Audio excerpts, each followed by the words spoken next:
honestly, you got to feel sorry for the Aussies, really. My Aussie correspondent, Craig Heilmann, he's probably needed to be up all night watching all the medals that the Aussies have been winning in Paris at the Olympic Games. It's exhausting work, but somebody's got to do it. Craig, g'day, kia ora. How are you? Mate, I'm exhausted from watching all those gold medals drop. It's incredible. Oh my God, it's gold dropping from the sky. It We're is. loving it. It is. I was thinking about this the other day. You know, when you think about the word Australia, the first two letters of your name, AU, that's the chemical symbol for gold. Symbol for gold, mate. That says something. Thank you for recognising. That's also my initials, and I've never won a gold medal in my life. You are a gold medal performer on the radio. Wow. Okay. Thank you so much for that. And also, I've been doing some creative maths. Obviously, maths isn't my strong point either.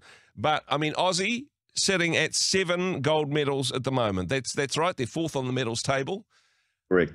New Zealand also got 7 gold medals because they won the women's sevens. They got a gold medal each. That's how I'm counting it. We've got 7 apiece. Yep. Craig, even Steve. That's it. I think we call that even, and we walk away now before anything else happens. Exactly. Although, to be fair, a bit of a shock defeat for the Matildas in the in the games. I mean, that's got to be heartbreaking, isn't it? It's terrible because the nation loves the Matildas, and they've dropped their bundle, mate. Look, all I want to say is, and this is going to get me into trouble with my wife, but my dog's called Matilda, and all I want to say is my dog Matilda would have done better than the Matildas. She would have. I'm really sad about it, but it's true.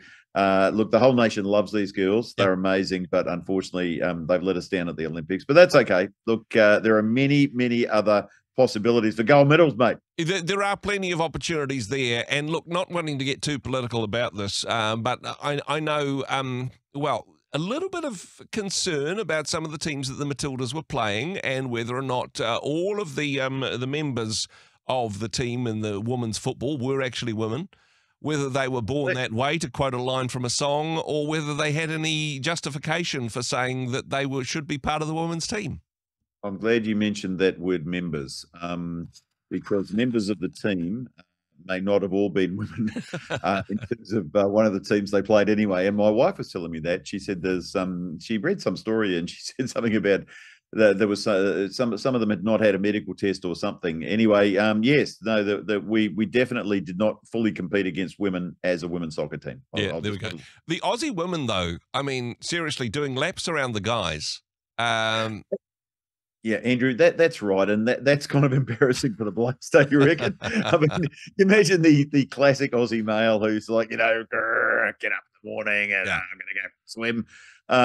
Nothing happening, mate. We're not winning anything in the pool. We're not winning anything anywhere else. It's the girls. The girls are amazing. They're doing incredible. To be fair, our 7 gold medals that we've got in New Zealand, thanks to the women's sevens team. The guys' sevens team, honestly, they were out before the opening ceremony. Honestly, it was all over and done. They went down the river, having already lost. Yeah. You're not talking about this, yeah? No. Well, yeah, there's been a bit of action with that as well, with the, New Zealand, of course, winning the silver medal there earlier. When it comes to the swimming, though, I mean, not all of the swimming's happening in the river, and you got an interesting story about why the athletes wet themselves, why they slap themselves with water. Is this just to wake them up? I had a theory about it, Andrew, and look, my theory turns out is wrong because I read the ABC and they reckon there's another reason, but I thought they sort of wet themselves and slap themselves maybe because the body. Maybe when it hits the water, cold water or whatever, it gets a shock and maybe you don't swim as fast. No, it turns out you're just waking your muscles up. Oh. You bit of water, slap yourself. They make the analogy that rugby league players, before they go out and play rugby league, they slap themselves silly in the shed before they go out in the field. And that's you're just waking your muscles up, mate. And I imagine, like in your case, you just rub your throat in the morning. Wow. Something like that. Well, I mean, there'll be other people that say that I could do with a good slap. Maybe that's what I've been doing wrong all these years. Not enough slapping. But yeah, there we go. Hey, something else. Look, I know as part of the Olympics, there's drug testing is a key part of it. Gender testing, not so much, but drug testing definitely part of the Olympics. And, it seems that, drugs in the Aussie economy might give you all a bit of a boost in one way, but not so much in another, perhaps. Mate, I love this story because once you've watched the Matildas, you'll want to hear this story. The New South Wales is going through a big debate at the moment, which the world's been through, which is, do we decriminalise drugs or not? Do we decriminalise cannabis, basically? And of course, in New South Wales, if you have a small amount of cannabis, you only get a warning anyway. Even though there's a law that says you should, be prosecuted. They don't prosecute you; they give you a warning. But now everybody's arguing, no, it's terrible. It's too many different groups are being discriminated against because some people get prosecuted and some people get a warning, etc.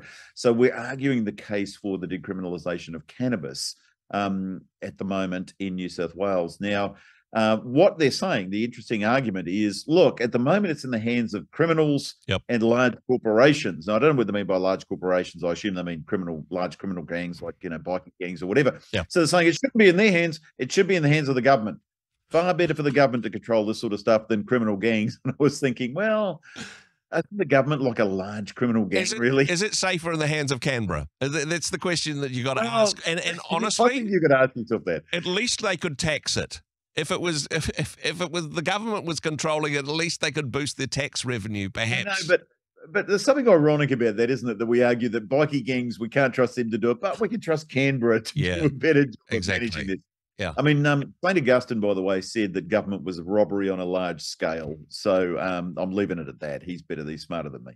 Yeah, certainly. Hey, some food for thought. All the best with the rest of the Olympics. Aussie all the way. Craig, thanks so much for being on the program once again. Bless you, Andrew. See you, mate. Take care. Hey, thanks very much for joining us in the Rhema studio. Thanks very much for watching the interview.